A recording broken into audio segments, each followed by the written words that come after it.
Hi friends, आज हम जानेंगे कि अगर आप एक अंडर कंस्ट्रक्शन प्रोजेक्ट के अंदर रीसेल में कोई अपार्टमेंट परचेज करते हैं तो उसका पूरा प्रोसीजर क्या है। मैं आपको ये पूरा प्रोसीजर 7 स्टेप्स में बताऊंगा और अगर आपने ये 7 के 7 स्टेप्स फॉलो कर लिए तो आई गारंटी यू कि आपको कोई चीट या मिसलीड नहीं कर पाएगा। तो फ्रेंड्स, स्टेप नंबर 1, सबसे पहले आप किसी एक अच्छे से रियल एस्टेट कंसल्टेंट के साथ मिलकर एक अच्छा सा फ्लैट अपनी रिक्वायरमेंट के अकॉर्डिंग फाइनल कर लें, उसको सिलेक्ट कर लें। अब देखिए, यहाँ पे अच्छे से रियल एस्टेट कंसल्टेंट को हाईलाइट करने का मेरा पर्पस ये है बिकॉज रीजंस आर ऑब्वियस। आप जानते ही हैं कि रियल एस्टेट कितना रिस्की हो सकता है। आपकी लाइफ के सबसे बड़े फाइनेंशियल डिसीजंस में से ये एक होता है और आपकी लाइफ की पूरी सेविंग्स इसमें इन्वॉल्व होती हैं। तो ऐसे में अगर एक सही इंसान आपके साथ है जो इस गेम को अच्छे से जानता हो और आपके फेवर में काम करता हो तो वो आपके लिए काफी स्ट्रेस रिलीवर का काम कर सकता है। स्टेप नंबर 2 फ्रेंड्स, कि जिस बैंक से आपको होम लोन लेना है उस बैंक में जाके उस प्रोजेक्ट के बारे में, जहां पे आपने अपार्टमेंट अपना फाइनल किया है, उसके बारे में इंक्वायर कर ले कि वो बैंक उस प्रोजेक्ट के अंदर में फंड कर रहा है या नहीं। तो कहीं ऐसा ना हो कि आप किसी प्रोजेक्ट में एडवांस दे दें, टोकन दे दें और वहां पे आपका बैंक फंड ही ना कर रहा हो। तो ये आपको पहले कर लेना है। नाउ स्टेप नंबर 3 फ्रेंड्स, अब आपको उस अपार्टमेंट के सेलर के साथ में फिजिकल मीटिंग करनी है, उनके सारे डॉक्यूमेंट्स चेक करने हैं, प्रॉपर्टी के बैंक लोन के जो डॉक्यूमेंट्स हैं उनके वो चेक करने हैं, उनका आधार कार्ड, पैन कार्ड ले लेना है और उसके बाद में प्राइस नेगोशिएट करना है और उसके बाद आप 1 लाख रुपए का टोकन इनिशिएट कर सकते हैं उनके बैंक अकाउंट में, सेलर के बैंक अकाउंट में। इस दिन आपको 2 चीजें ध्यान देनी है। एक तो आपको सारे प्रॉपर्टी के पेपर्स की फोटोकॉपी लेके आनी है, सेलर के आधार कार्ड, पैन कार्ड की फोटोकॉपी लेके आनी है और दूसरी चीज, ये जो टोकन होगा आप कैश में बिल्कुल नहीं देंगे, ये आप सेलर के अकाउंट में ही ट्रांसफर करेंगे बिकॉज कैश जो है आप बाद में क्लेम नहीं कर सकते हैं। अगर कोई प्रॉपर्टी के पेपर्स में डिफॉल्ट निकला या कोई भी बात होती है तो आपने कम से कम व्हाइट में पेमेंट किया हुआ है, आप उसको क्लेम कर सकते हैं वापस। एक और चीज आपको इस मीटिंग में ध्यान रखनी है कि जिन लोगों का फोटो बिल्डर बायर एग्रीमेंट में होगा आप उन्हीं से मीटिंग करेंगे। कई बार ऐसा हो जाता है कि कोई थर्ड पार्टी आ जाती है मीटिंग करने के लिए और वो कहती है कि हमारी प्रॉपर्टी है, पेपर चेक कर लीजिए, ये हमारे रिलेटिव्स की है, ये हमारे फ्रेंड्स की है। आपको ऐसा नहीं करना, वो एक ट्रैप हो सकता है। आपको सिर्फ जिनकी फोटो बिल्डर बायर एग्रीमेंट के अंदर में लगी हुई है सिर्फ उन्हीं के साथ में डील करना है। नाउ स्टेप नंबर 4 फ्रेंड्स, अब आपको उसी दिन या उसके अगले दिन बिल्डर ऑफिस में जाना है, जिस बिल्डर का वो अपार्टमेंट है उसके ऑफिस में जाना है और वहां पे CRM से मिलना है, कस्टमर रिलेशनशिप मैनेजर। तो वहां पे जाना है और उनसे मिलना है और जो भी पेपर्स आप सेलर से लेकर के आए हो वो सारे उनसे वेरीफाई करवाने हैं। प्रॉपर्टी के पेपर्स, लोन के पेपर्स और उनके आधार कार्ड, पैन कार्ड, सारी चीज आप उनसे वेरीफाई करवाएंगे और वो आपको वेरीफाई कर देंगे कि हाँ ये सेलर जेन्युइन है, ये सेलर के डॉक्यूमेंट्स प्रॉपर्टी के सारे जेन्युइन है और अगर आप एक इनके साथ में डील करना चाहते हो तो आप गो एट कर सकते हो। अगर वो CRM आपको डायरेक्ट एंटरटेन नहीं करते हैं तो ऐसे में सेलर कॉल कर देते हैं CRM को कि मेरे बायर आने वाले हैं, आप उनको एंटरटेन करके उनको जस्टिफाई कर दो, उनको सेटिस्फाई कर दो।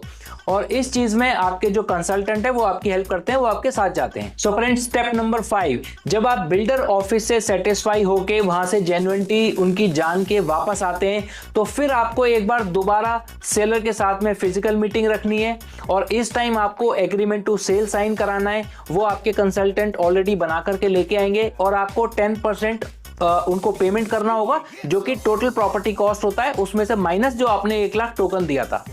लेट्स सपोज आपकी 3 करोड़ की प्रॉपर्टी है तो आपको 30 लाख रुपए पेमेंट करना है, जिसमें से 1 लाख आप पहले दे चुके थे, 29 लाख आपको अब देना होगा। आप चेक दे सकते हैं, आप ट्रांसफर कर सकते हैं, बट आपको व्हाइट में ही देना है और इस चीज को, इस पेमेंट को आपको एग्रीमेंट टू सेल में मेंशन करवाना है और एग्रीमेंट टू सेल उनसे साइन करा के ओरिजिनल अपने पास रखना है बिकॉज वो आपको बैंक में देना होगा, बैंक में आपके काम आएगा।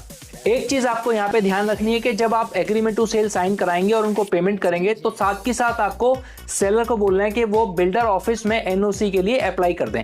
अपने CRM को वो एक मेल भेजेंगे और व्हाट्सएप भी कर देंगे जिसमें मेंशन होगा कि वो अपनी प्रॉपर्टी आपको सेल कर रहे हैं, आपका नाम मेंशन होगा, आप किस बैंक से लोन लेंगे वो आपके बैंक का नाम भी मेंशन होगा और 2-3 दिन के अंदर वो बिल्डर NOC जनरेट करके आपको दे देता है ओरिजिनल। तो ये भी एक ऑथेंटिक डॉक्यूमेंट हो जाता है और आपको भी ये तसल्ली हो जाती है कि बिल्डर भी इस ट्रांजैक्शन में कहीं ना कहीं इन्वॉल्व है। सो फ्रेंड्स, अब आता है स्टेप नंबर 6। अब आपके पास एग्रीमेंट टू सेल साइन हो चुका है जिसमें कि लगभग 45 डेज का टाइम आपके पास होगा तो आप अपना होम लोन कराएं इस दौरान, और जो आपका सेल्फ फंड वाला पोर्शन है उसको अरेंज करके रखें। और जब ये दोनों चीजें हो जाएं और बैंकर्स डीडी भी रेडी हो जाए सेलर के फेवर में, तो फिर आप एक डेट रखनी है आपको म्यूचुअली एग्रीएबल सेलर से बात करके, बैंकर से बात करके कि कौन सी डेट आपको तीनों को सूट करती है। उसके अकॉर्डिंग आप एक डेट फिक्स करेंगे और फिर सेलर वही डेट बिल्डर ऑफिस में प्रपोज करेंगे अपनी ट्रांसफर रखने के लिए। तो बिल्डर ऑफिस से भी कंफर्मेशन आ जाएगा, तो वो डेट होगी आपकी ट्रांसफर की डेट। सो फ्रेंड्स, अब आता है स्टेप नंबर 7 और सबसे इंपॉर्टेंट, सबसे क्रूशियल दिन। आज का दिन आपकी प्रॉपर्टी आपके नाम पे ट्रांसफर होने वाली है। ये वही दिन है। इस दिन जो टाइम बिल्डर ऑफिस से आपको मिला है उस टाइम पर आपको बिल्डर ऑफिस पहुंच जाना है। उस टाइम पर आप यानी कि बायर भी बिल्डर ऑफिस पहुंचेंगे, सेलर भी पहुंचेंगे, बैंकर भी पहुंचेंगे और आपके कंसल्टेंट भी पहुंचेंगे। ये सारे लोग बिल्डर ऑफिस पहुंचकर वहां पे सीआरएम से मिलेंगे। इसमें प्रॉपर्टी ट्रांसफर डॉक्यूमेंट जो भी लगेंगे वो सारे आपके कंसल्टेंट बना करके लेके आएंगे। बैंकर क्या क्या चीज लेके आएगा आपकी, वो बैंकर्स डीडी लेके आएगा जो कि सेलर के फेवर में होगा। और अगर सेलर का कोई पुराना लोन था जो आपने इंटरनली एडजस्ट करवा दिया है तो उसकी एनओसी लेके आएगा। और जो आपके सेलर के प्रॉपर्टी के पेपर्स बैंक में ओरिजिनल मॉर्गेज होंगे वो सारे डॉक्यूमेंट्स लेकर के आएगा। तो अब यहाँ पे आपको सेलर को फाइनल पेमेंट करना है, जो भी उनका बैलेंस है, सेल्फ फंड था आपका वो करना है। बैंकर्स उनको बैंकर का डीडी दे देंगे। और अब जो प्रॉपर्टी पेपर्स हैं वो सारे सेलर और आप मिलकर के साइन करेंगे सीआरएम के सामने। और ये सारे डॉक्यूमेंट सीआरएम अपने पास डिपॉजिट कर लेंगे बिल्डर ऑफिस में। उनका एक टैट होता है 45 डेज का, वो 45 डेज में लगभग आपका ट्रांसफर कंप्लीट करके आपको हैंड ओवर कर देंगे। बट फिलहाल वो आपको एक एक्नॉलेजमेंट देंगे जिसमें कि ये लिखा होगा ये 100 डॉक्यूमेंट्स उन्होंने रिसीव कर लिए हैं आपके बिहाफ पे और जो उनका ट्रांसफर का प्रोसीजर है वो उन्होंने स्टार्ट कर दिया है। और वो एक्नॉलेजमेंट आपको भी मिलेगा, आपके बैंकर को भी मिलेगा। अब वो एक्नॉलेजमेंट एक ऐसा डॉक्यूमेंट है जो आपके पास एक ऑथराइज्ड डॉक्यूमेंट है कि आपका ट्रांसफर वहां बिल्डर में हो रहा है। और 45 डेज बाद आपका ट्रांसफर कंप्लीट हो गए, आपको डॉक्यूमेंट्स रिसीव हो जाएंगे and you will be the owner of this property. So that's it friends, ये था एक कंप्लीट प्रोसीजर जो अगर आप कोई रीसेल में प्रॉपर्टी परचेज करते हैं किसी अंडर कंस्ट्रक्शन प्रोजेक्ट में, तो आपको ये स्टेप्स फॉलो करने होते हैं। और be cautious, real estate risky भी हो सकता है, तो आपको ध्यान से ये सारी चीजें करनी है, कोई भी चीजें मिस ना हो जाएं। एक्स्ट्रा प्रिकॉशन आप ले सकते हैं बट कम प्रिकॉशन लेना एडवाइजेबल नहीं होता है रियल एस्टेट में। Thank you for watching friends. Please like, share and subscribe. See you in the next video. Bye bye.